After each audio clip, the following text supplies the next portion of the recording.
کتاب متاع وقت اور کاروان علم. ابن حسن عباسی رحمۃ اللہ تعالی نے کتاب لکھا ہوں. یہ کتاب لکھا ہے جس کا خلاصہ تالیف روح روا.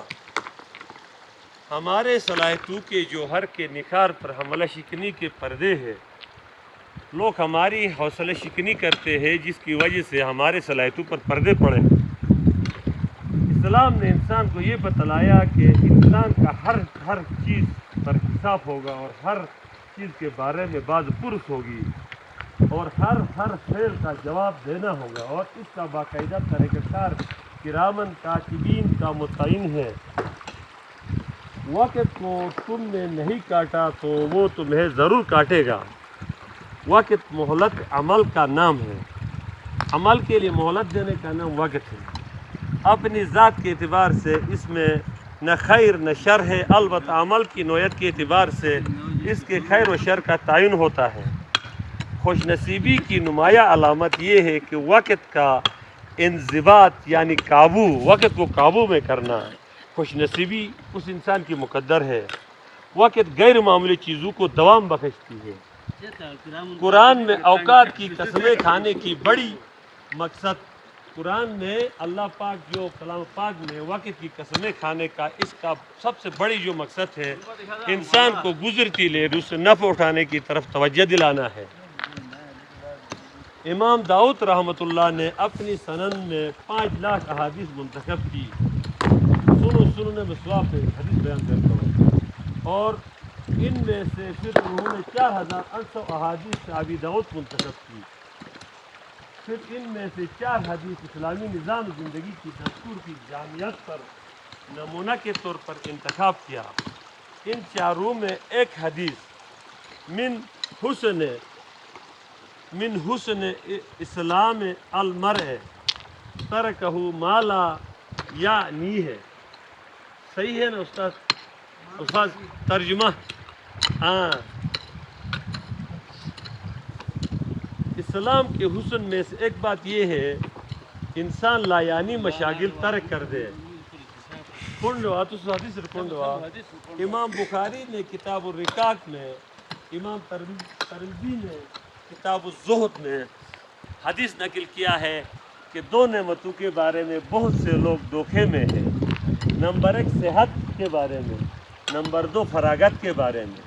انگریز پروفیسر سٹیون اپنی کتاب وقت کے سفر کے 9ویں باب میں لکھتا ہے کہ وقت کے 3 مختلف تیر ہیں، یعنی کہ ڈیڑھن وقت کی سمیت نفسانی جو گزرتا محسوس پھر کائنات پھیل رہی ہے سے سکڑنے کے تک. انسان کی زندگی کی پوری مدت ایک صبح و شام سے زیادہ نہیں. فلاسفہ کے ایک مکتبہ فکر سرے سے زمانے کی وجود ہی سے انکار ہے جو فلسفہ زمانے کے قائل ہیں. ان میں 2 نظریے ہیں. ایک کہتا ہے زمانے کو جوہر قرار دیتا ہے اور دوسرا نظریہ کہتا ہے کہ اس کو عرض قرار دیتا ہے. مفکرین کی ایک طبقہ نے تفسیر تغیر زماں یعنی کہ زمانے کی یہ جو تبدیلی ہے اس کی حقیقت سے انکار کر دیا ہے کہ ہماری تجربات کی دنیا حقیقت کا محض عکس یا مجازی روپ ہے اور حقیقت خود ہمیشہ غیر متغیر رہتی ہے. زمانے کے بہاؤ میں تغیر صرف انسان کے احساس کا تقاضا ہے جو کہ ہمارے مکتب فکر اس کے خلاف ہے. فلاسفہ کا دوسرا گروہ جس نے زماں میں سکون کا سرے سے انکار کر دیا، اس نظریے کے سب سے بڑے داعی علامہ اقبال رحمۃ اللہ ہے. ان کے نزدیک زمانہ مسلسل ایک دائمی حرکت کا نام ہے.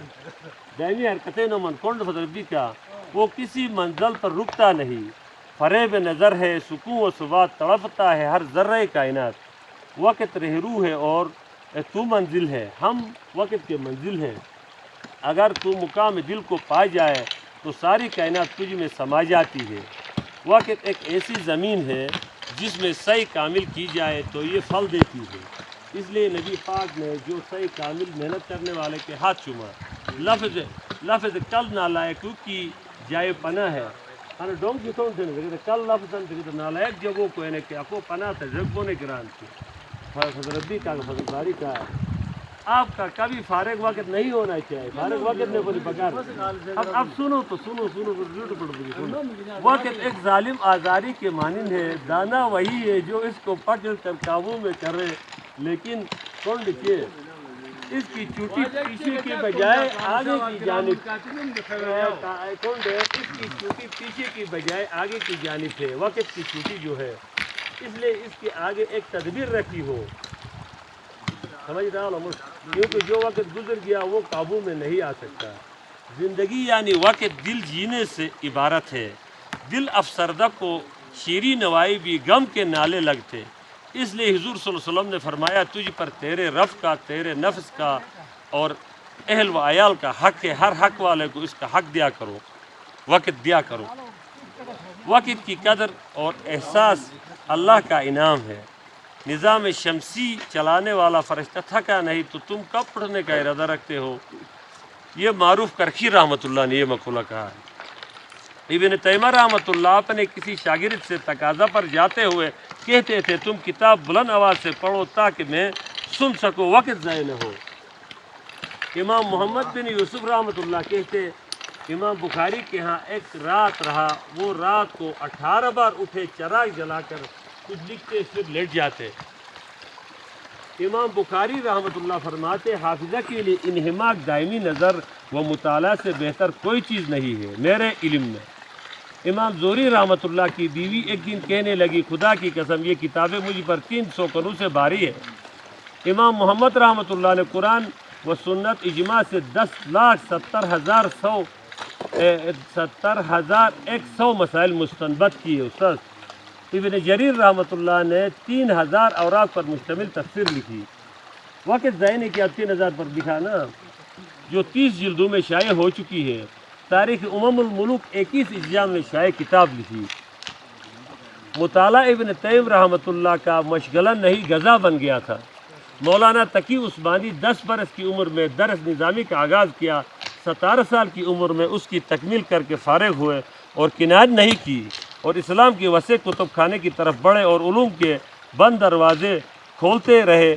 تاریخ کا مطالعہ کیا، تفسیر اصول پر بار بار نظر ڈالی، ادب کی چاشنیاں چکھنے راتوں جاگے، ساتھ ساتھ عصری علوم کی طرف توجہ دی۔ 1958 میں پنجاب یونیورسٹی سے فاضل عربی امتحان اعلیٰ نمبر سے پاس کیا۔ تقی عثمانی سے ربی کا کنڈو ہے یہ۔ اور 1964 میں کراچی میں یونیورسٹی سے LLB کا امتحان دے کر دوسری پوزیشن لے کر پاس ہوئے، وکیل میاں۔ پھر جدید معاشیات کا مطالعہ کیا، اس میں مجتہدانہ بصیرت حاصل کی، ہر مغرب زدہ ملک پر شائع ہوئی، انگریزی زبان سیکھی، دینی دنیوی علوم کے ایسے سنگم بن گئے جس میں مختلف علوم کی حسین لہریں جمع ہے۔ اردو ان کی اپنی گھر کی لونڈی، عربی ان کی جیب کی گڑی ہے اور انگریزی ضرورت کے تھے لکھتے اور بولتے ہیں۔ تقی عثمانی صاحب کسان کنڈ آپ خود فرماتے کہ روئے زمین پر مجھے لکھنا اور پڑھنا مجھے ہر چیز سے زیادہ محبوب ہے۔ تقی عثمانی سے رضا کنڈو ہے یہ 17 سالوں میں جادی درس نظامی ہے فارغ بلی پتو تھا علم انو طالب علم نہ مٹنے والی پیاس کا نام ہے۔ اور فرمایا میرے والد صاحب طالب علم کی تعریف یوں فرماتے کہ جس کے دماغ میں ہر وقت کوئی نہ کوئی مسئلہ چکر کاٹ رہا ہو، سوال دماغ میں ہو۔ علم بڑی محنت اور طلب چاہتا ہے، اس دنیا میں طلب علم سے زیادہ لذیذ چیز کوئی نہیں۔ اور میں زمانہ طالب علمی میں ناظم کتب خانہ کو کہتا باہر سے تالا لگا کر گھر چلا جائے۔ وقفہ میں ختم شدہ مطالعہ وقت مواد 21 اپریل 2020 کو یہ منظمت ہوا، آج اپلوڈ ہوا۔ والسلام۔